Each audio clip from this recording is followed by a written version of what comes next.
ಗದ್ದೆ ಬೈಲೆ ತೋರಿಸಿ ಹೇಳಿ, ಪ್ರಯಾಣ ಎಲ್ಲ ಹೇಗ ಅನಿಸ್ತಾವ, ದೇವಸ್ಥಾನಗಳು ಹೇಗ ಅನಿಸ್ತಾವ ಅದೆಲ್ಲ ನಂಗೆ ಹೇಳ್ರಿ. ಬೆಂಡೆತ್ತು ಬಿಡ್ತೀನಿ. ಚೆನ್ನಾಗ ಸೂಪರ್ ಆಯ್ತು. ಪ್ರಕೃತಿ ಸೌಂದರ್ಯ ತುಂಬಾ ಚೆನ್ನಾಗಿದೆ. ನದಿಯ ತಟದಲ್ಲಿರುವಂತ ಒಂದು ದೇವಸ್ಥಾನ ಇದು. ತುಂಬಾ ಚೆನ್ನಾಗಿದೆ.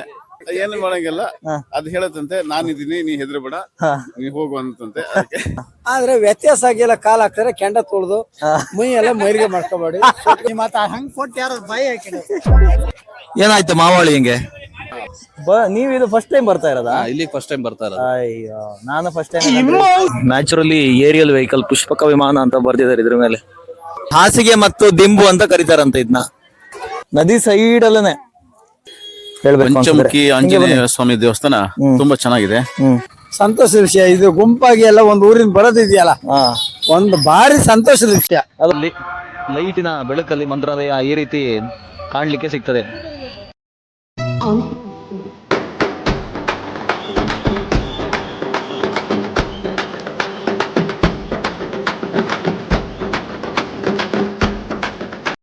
ಈಗ ಬಿಚ್ಚಾಲೆ ಕ್ಷೇತ್ರದಿಂದ ಒಂದು 20 ಕಿಲೋಮೀಟರ್ ದೂರದಲ್ಲಿ ಇರ್ತಕ್ಕಂಥ ಪಂಚಮುಖಿ ಆಂಜನೇಯ ಸ್ವಾಮಿ ದೇವಸ್ಥಾನಕ್ಕೆ ಬಂದು ತಲುಪಿದೀವಿ. ಇಲ್ಲಿ ಆಂಜನೇಯ ಸ್ವಾಮಿ ಐದು ತಲೆಯ ಆಂಜನೇಯ ಸ್ವಾಮಿ ಇಲ್ಲಿ ರಾಯರಿಗೆ ದರ್ಶನ ಕೊಟ್ಟಿದ್ರಂತೆ. ಹಾಗಾಗಿ ಈ ಒಂದು ಕ್ಷೇತ್ರವನ್ನ ಪಂಚಮುಖಿ ಆಂಜನೇಯ ಸ್ವಾಮಿ ಕ್ಷೇತ್ರ ಅಂತ ಕರೀತಾರೆ. ನಮ್ಮ ಯಾತ್ರಿಕರೆಲ್ಲ ಪಂಚಮುಖಿ ಆಂಜನೇಯ ಸ್ವಾಮಿಯ ದರ್ಶನಕ್ಕೆ ಕಾತುರದಿಂದ ಕಾಯ್ತಾ ಇದ್ದಾರೆ. ನೋಡ್ತಾ ಇರ್ಬೋದು. ಮುಂದಾದ ಗದ್ದೆ ಬೈ ತೋರಿಸಿ ಮೈನ್ ರೋಡ್ ಬರೀ ಗದ್ದೆ ಬೈಲೆ ತೋರಿಸಿ. ಪ್ರಯಾಣ ಎಲ್ಲ ಹೇಗ ಅನಿಸ್ತಾವ, ದೇವಸ್ಥಾನಗಳು ಹೇಗ ಅನಿಸ್ತಾವ ಅದೆಲ್ಲ ನಂಗೆ ಹೇಳ್ರಿ. ಬೆಂಡೆತ್ತು ಬಿಡ್ತೀನಿ. ಚೆನ್ನಾಗ ಸೂಪರ್ ಆಯ್ತು. ಹಂಗ ಹೇಳ್ಬೇಕು. ಸೂಪರ್ ಆಯ್ತು. ಒಳ್ಳೆ ಇದು ಬಂಡಿ ಎಲ್ಲ ತೋರ್ಸಿ, ಗದ್ದೆ ಬೈಲೆ ತೋರಿಸಿ ಪೂರ್ತಿ. ಬೈಲ್ ಸೀಮೆ ಅಂದ್ರೆ ಬರೀ ಗದ್ದೆ ಬೈಲೆ. ಮತ್ತೆ ಬಿಚ್ಚಾಲಮ್ಮ ದೇವಸ್ಥಾನದ ಬಗ್ಗೆ ಹೇಳೋದಾದ್ರೆ, ಬಿಚ್ಚಲಮ್ಮ ದೇವಸ್ಥಾನದ ಬಗ್ಗೆ ಹೇಳಿದ್ರೆ ಪ್ರಕೃತಿ ಸೌಂದರ್ಯ ತುಂಬಾ ಚೆನ್ನಾಗಿದೆ. ನದಿಯ ತಟದಲ್ಲಿರುವಂತ ಒಂದು ದೇವಸ್ಥಾನ ಇದು. ತುಂಬಾ ಚೆನ್ನಾಗಿದೆ. ಶಾಂತವಾದ ವಾತಾವರಣ, ಹಾಗೆ ಊಟ, ನಾವು ಲೇಟ್ ಆಗಿ ಹೋದ್ರು ಊಟದ ವ್ಯವಸ್ಥೆ ಚೆನ್ನಾಗಿತ್ತು. ತುಂಬಾ ಚೆನ್ನಾಗಿದೆ. ಮತ್ತೆ ಅಲ್ಲಿಂದ ನಾವು ಈಗ ಹೊರಟು ಪಂಚಮುಖಿ ಆಂಜನೇಯ ಸ್ವಾಮಿ ದೇವಸ್ಥಾನದ ಮುಖ ಮಾಡಿದ್ವಿ. ಇನ್ನು ಹೋಗಿಲ್ಲ, ಅಲ್ಲಿಗೆ ಹೋಗಿ ನೋಡ್ಬೇಕು. ಪ್ರಸ್ತಾವಕ್ಕೆ ಹೇಳೋದಾದ್ರೆ ಈ ಪ್ಲೇಸಿಗೆ ಬಂದಿದ್ದು ನಾವು ಫಸ್ಟ್. ತುಂಬಾ ಚೆನ್ನಾಗಿದೆ. ಇಲ್ಲಿ ವಾತಾವರಣ ಚೆನ್ನಾಗಿದೆ. ಅಲ್ಲಿ ಹೋದ್ರ ಮೇಲೆ ಏನಂತ ಅಂದ್ರೆ ಮತ್ತೆ ಬರೋರಿಗೆ ಏನಾದ್ರು ಕಿವಿ ಮಾತು? ಖಂಡಿತ ಒಂದ್ಸಲ ಭೇಟಿ ಕೊಡಿ ಅಂತ ಹೇಳ್ಬೋದು. ರಸ್ತೆಯ ಅಕ್ಕಪಕ್ಕದಲ್ಲಿ ಒಂದು ಚಟ್ನಿಯ ರಾಶಿಗಳು ತುಂಬಾ ಇರ್ತವೆ ಅಂತ. ಅದೇನು ಮಾಡಕ್ಕಾಗಲ್ಲ, ತಿಂದ್ರ ಮೇಲೆ ಚಟ್ನಿ ಬಂದೇ ಬರುತ್ತೆ. ಆದ್ರೆ ಪ್ರಕೃತಿ ದತ್ತ ಬರ್ಲೇಬೇಕು. ಆದ್ರೆ ರಸ್ತೆ ಬದಿ ಇರತಕ್ಕಂಥದ್ದು ವಿಪರ್ಯಾಸ. ಏನು ಮಾಡಂಗಿಲ್ಲ, ಅದ್ ಹೇಳತ್ತಂತೆ ನಾನಿದ್ದೀನಿ, ನೀ ಹೆದರ್ಬೇಡ, ನೀ ಹೋಗುವಂತಂತೆ. ಎಂತ ಇದು ಹೇಳಿ.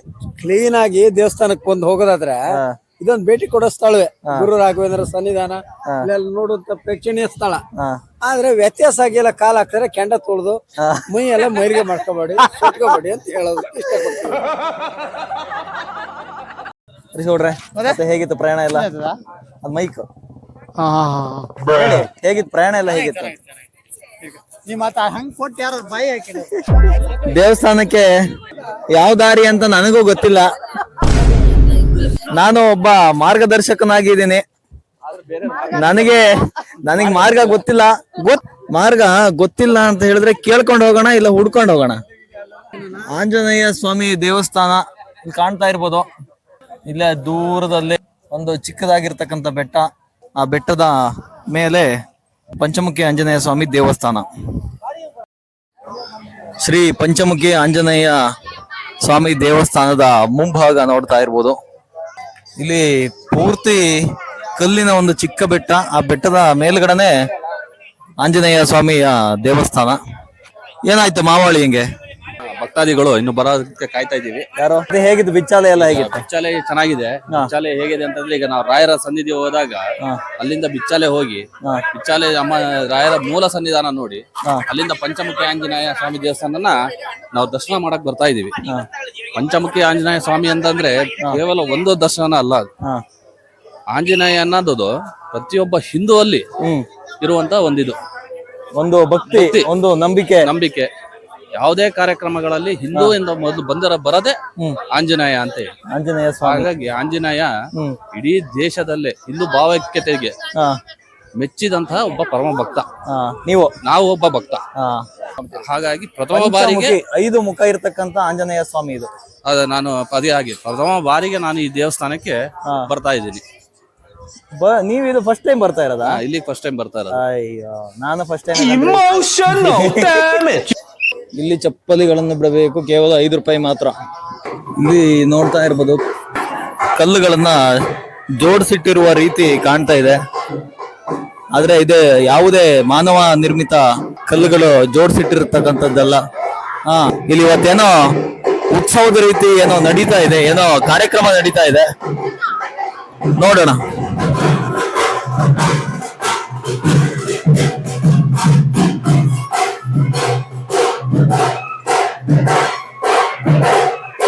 ಇಲ್ಲೇನೋ ಒಂದು ಉತ್ಸವದ ರೀತಿ ಅದು ನಡೀತಾ ಇದೆ, ಏನಂತ ಗೊತ್ತಿಲ್ಲ.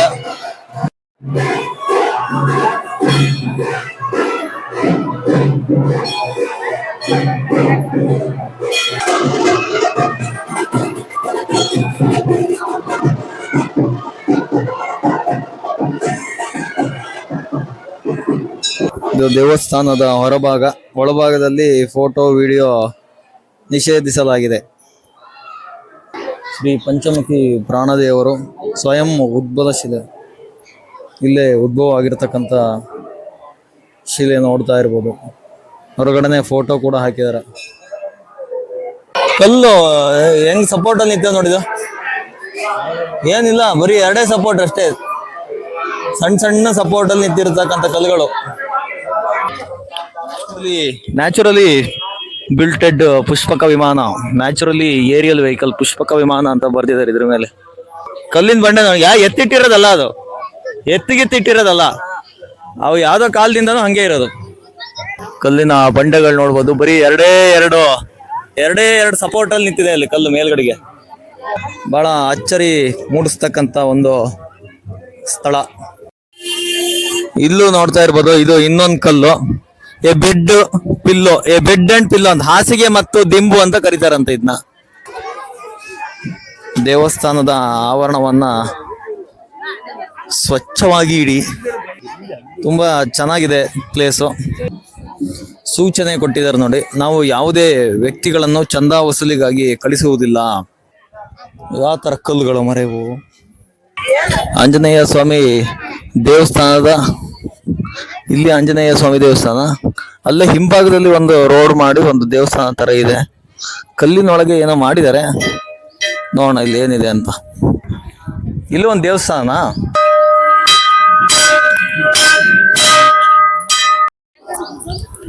ಇಲ್ಲಿ ಒಂದು ಅಮ್ಮನವರ ದೇವಸ್ಥಾನ ಇದೆ ಬಂಡೆ ಒಳಗೆ. ಪಂಚಮುಖಿ ಆಂಜನೇಯ ಸ್ವಾಮಿಯ ದರ್ಶನ ಮುಗಿಸ್ಕೊಂಡು ಅಲ್ಲೇ ಹಿಂದ್ಗಡೆನೆ ಒಂದು ಅಮ್ಮನವರ ದೇವಸ್ಥಾನ ಕೂಡ ಇತ್ತು ಕಲ್ಲೊಳಗೆ, ಅದನ್ನ ಮುಗಿಸ್ಕೊಂಡು ಈಗ ಮತ್ತೆ ವಾಪಸ್ಸು ಮಂತ್ರಾಲಯ.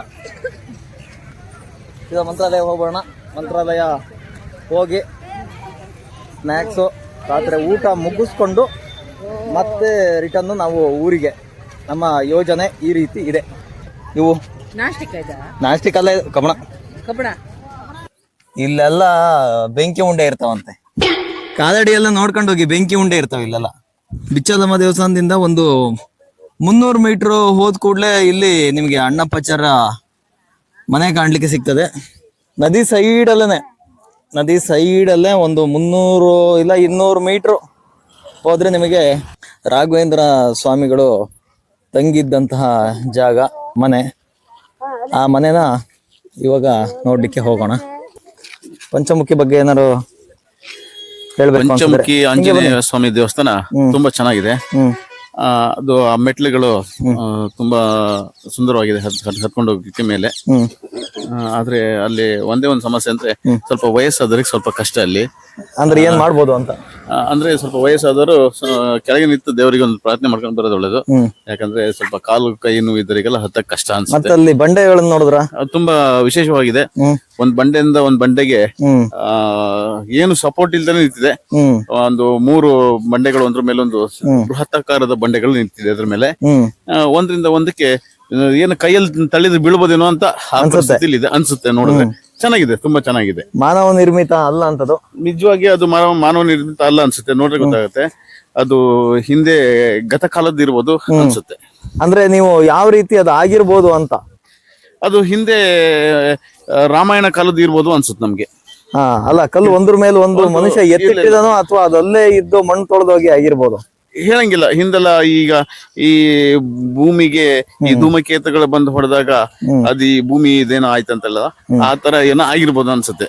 ಆ ಟೈಮಲ್ಲಿ ಆ ರೀತಿ ಆಗಿರ್ಬೋದು ಅನ್ಸುತ್ತೆ. ಆದ್ರೆ ಇವಾಗ ನೋಡುಗರ ಕಣ್ಣಿಗೆ ಒಂದು ಮುದವನ್ನ ನೀಡ್ತಕ್ಕಂತ ಜಾಗ ಆಗಿದೆ ಅದು. ಖಂಡಿತ, ಅದ್ರಲ್ಲಿ ಇನ್ನೊಂದು ಮಾತಿಲ್ಲ. ತುಂಬಾ ಚೆನ್ನಾಗುತ್ತೆ. ಈ ಒಂದ್ಸಲ ಭೇಟಿ ಕೊಡ್ಬೋದು. ಆದ್ರೆ ಅದು ವಿಶೇಷವಾಗಿ ಅದು ಪಂಚಮುಖಿ ಆಂಜನೇಯ ಸ್ವಾಮಿ ದೇವಸ್ಥಾನ ನೋಡಕ್ ತುಂಬಾ ಚೆನ್ನಾಗಿದೆ. ಅಂದ್ರೆ ಮಂತ್ರಾಲಯಕ್ಕೆ ಬಂದ್ರೆ ನೀವು ಒಂದು 4-5 ಪ್ಲೇಸ್ ಗಳನ್ನ ಕವರ್ ಮಾಡ್ಬೋದು ಒಂದಿನ. ಖಂಡಿತ. ಪಂಚಮುಖಿ ದೇವಸ್ಥಾನ ಮಂತ್ರಾಲಯಕ್ಕೆ ಬಂದ್ಮೇಲೆ ಅದು ಪಂಚಮುಖಿ ದೇವಸ್ಥಾನ ಮತ್ತೆ ಬಿಚಾಲಮ್ಮನ ದೇವಸ್ಥಾನ ಚೆನ್ನಾಗಿದೆ, ನೋಡ್ಬೋದು. ಒಂದ್ಸಲ ಭೇಟಿ ಕೊಟ್ಟಾಗ ಎಲ್ಲಾ ಸ್ಥಳಗಳನ್ನ ವೀಕ್ಷಣೆ ಮಾಡ್ಕೊಬಹುದು. ಟೈಮ್ ತುಂಬಾ ಉಳಿಯುತ್ತೆ. ಬೆಳಿಗ್ಗೆ ಬೇಗ ಬರ್ಬೇಕು ಮಾತ್ರ. ಬೆಳಿಗ್ಗೆ ಬೇಗ ಬಂದ್ರೆ ಇಂತ ಸ್ಥಳಗಳನ್ನ ವೀಕ್ಷಣೆ ಮಾಡಿ ಹೋಗ್ಬೋದು. ಬೆಳಿಗ್ಗೆ 6 ಗಂಟೆಗೆ ನಾವು ದರ್ಶನ ನಿಂತ್ರೆ ಇನ್ನೂ ನೋಡ್ಬೋದು. ಖಂಡಿತ. ನಾವು ನಿಲ್ತಾ ನಮ್ಮ ಸುಮಾರು 9 ಗಂಟೆ ಆಗಿತ್ತು ದರ್ಶನಕ್ಕೆ ನಿಲ್ತಾ. ಆದ್ರೂ ಪರವಾಗಿಲ್ಲ, ನಮ್ಗೆ ಒಂದು 10:30 ಒಳಗೆ ದರ್ಶನ ಮುಗಿದಿದೆ. ಮುಗಿದ್ಬಿಟ್ಟು ಆಮೇಲೆ ಎಲ್ಲಾ ಕೆಲಸಗಳನ್ನ ನಾವು ಮಾಡ್ಕೊಂಡು ತಿಂಡಿ ಗಿಡ ತಿನ್ಕೊಂಡು ದೇವ್ರ ದರ್ಶನ ಮಾಡ್ಕೊಂಡು ಎಲ್ಲಾ ಸ್ಥಳಗಳನ್ನು ವೀಕ್ಷಣೆ ಮಾಡ್ಕೊಂತ ಬರ್ತಿದೀವಿ. ಅರ್ಜೆನ್ಸಿ ಇಲ್ಲ, ಇಲ್ಲ, ಏನು ಆ ತರದ್ ಏನೂ ಆಗಿಲ್ಲ. ತುಂಬಾ ಟೈಮ್ ಇತ್ತು. ಕಾಫಿ ಕುಡಿಯೋರಿಗೆ, ತಿಂಡಿ ತಿನ್ನೋರಿಗೆ ಎಲ್ಲ ತುಂಬಾ ಹೇಳಿ ಇತ್ಲಾಗೆಲ್ಲ ಕರ್ಕೊತಿದ್ರೆ ಕುಲ್ಮೆ ಅಲ್ರಿ. ಮತ್ತೆ ಹೇಗನ್ನಿಸ್ತು ನಿಮ್ಗೆ ಪ್ರವಾಸ ಎಲ್ಲ? ಇಲ್ಲಿಗೆ ಭಾರಿ ಸಂತೋಷದ ವಿಷಯ ಮುಕ್ತಾಯಗೊಳ್ತಾ ಇದೆ. ಅಣ್ಣಪ್ಪಾಚಾರ್ಯರ ಮನೆ ನೋಡಿದ ಕೂಡಲೇ ಅಲ್ಲಿಗೆ ನಮ್ ಪ್ರವಾಸ ಮುಕ್ತಾಯ. ಅಪ್ಪಣ್ಣಾಚಾರ್ಯ ನಾನು ಅಣ್ಣ ಆಚಾರ ಮಾಡದ್ ಮಾರೆ. ಅಪ್ಪಣ್ಣ ಆಚಾರ್ಯ ಒಂದು ಮನೆ ನೋಡಿದ ಕೂಡಲೇ ಆಚಾರ್ಯ ಅಂದ್ರೆ ಬ್ರಾಹ್ಮಣರು.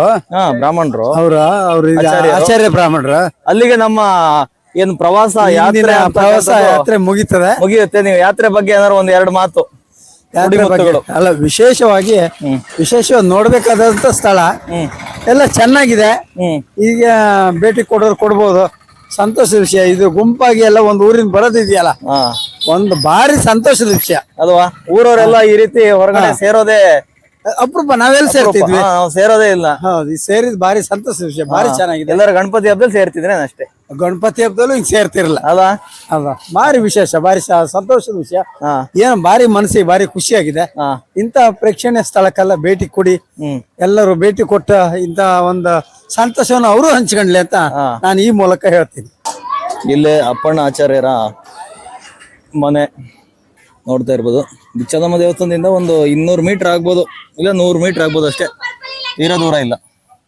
ನೋಡ್ಕೊಂಬರೋಣ ಮನೆ ಯಾವ ರೀತಿ ಇದೆ ಒಳಗಡೆ ಅಂತ ಹೇಳಿ. ಇಲ್ಲೇ ಪಕ್ಕದಲ್ಲೇ ಕೈ ಕಾಲು ತೊಳೆಯೋಕ್ಕೆ ವ್ಯವಸ್ಥೆ ಮಾಡಿದರೆ, ಕೈ ಕಾಲು ತೊಳ್ಕೊಂಡು ಮನೆ ಒಳಗೆ ಹೋಗಿ.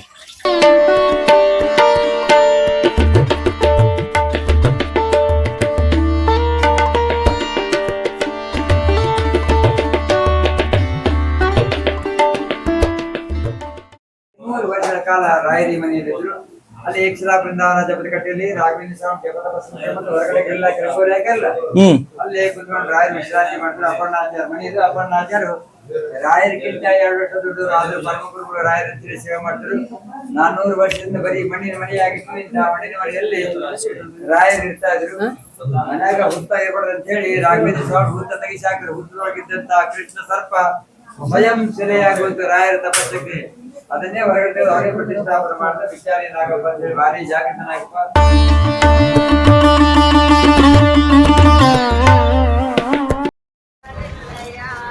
ಅಪ್ಪಣ್ಣ ಆಚಾರ್ಯರ ಒಂದು ಮನೆನ ವಿಸಿಟ್ ಮಾಡಿಕೊಂಡು ಇವಾಗಷ್ಟೇ ಇಲ್ಲಿಂದ ಮಂತ್ರಾಲಯದ ಕಡೆ ಹೋಗ್ತಾ ಇದ್ದೀವಿ.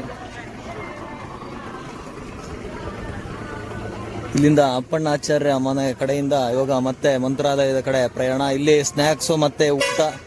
ಹತ್ತಿ ಹೋಣ. ರಾತ್ರಿ ಹೊತ್ತು